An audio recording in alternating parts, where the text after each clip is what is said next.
గల్లంత అనేది ఏంటంటే మనిషి ఉండి ఓటు పోతే గల్లంత అంటారు. ఇది మనుషులే లేరని నాకు ఇంకేంటి, మనుషులు గల్లంత అయినట్టు. ఇప్పుడు అంతేనా?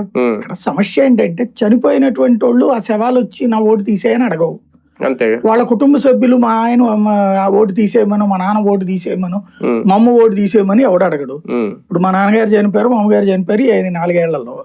వాళ్ళిద్దరు ఓట్లు తీయమని నేను వెళ్ళి ఎక్కడ గవర్నమెంట్ కార్యాలయం దగ్గర కూర్చోను. ఆ ఓటు అట్టుంటది. ఇప్పుడు లేదు. ఆ ఓటు తీసుకునే ఫామ్ తీసుకోలేదు కాబట్టి వాళ్ళు చనిపోయినారు కాబట్టి ఓటు పోతుంది ఆటోమేటిక్.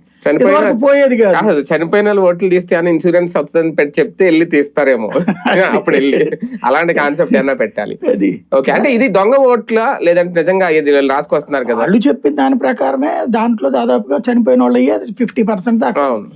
మిగతా వాటిలో ఇతర ప్రాంతాలకు వెళ్ళిపోయిన వాళ్ళు, పర్మనెంట్ గా సెటిల్ అయిపోయిన వాళ్ళు, వాళ్ళ ఓట్లో 25% దాకా ఉన్నాయి. మిగతా 25% డబుల్ ఒకే మనిషి 2-3 ఏరియాల్లో, ఒకే మనిషికి అదే ఏరియాలో కూడా పడ్డాయి. ఎట్లా అంటే క్రిందసారి ఇప్పుడు ఫర్ ఎగ్జాంపుల్ నేనే ఉన్నాను, నేను హైదరాబాద్ లో ఉన్నప్పుడు మా పాప చేత చేయమని చెప్పాను. తను మా ఇంట్లో నలుగురికి ఏది సొంత ఇంటి దగ్గర ఓటు అన్నది అప్లై చేస్తే తర్వాత ఫాలో అప్ చేసుకుంటే నేను నాకేం కార్డు వచ్చింది, మా పిల్లల దగ్గర కార్డు రాలా కానీ స్లిప్ వచ్చింది. తర్వాత ఎలక్షన్స్ అప్పుడు స్థానిక ఓటు అయితే వచ్చింది, మావిడికి ఓటు రాలా. ఇది వింత, మావిడికి ఓటు రాలా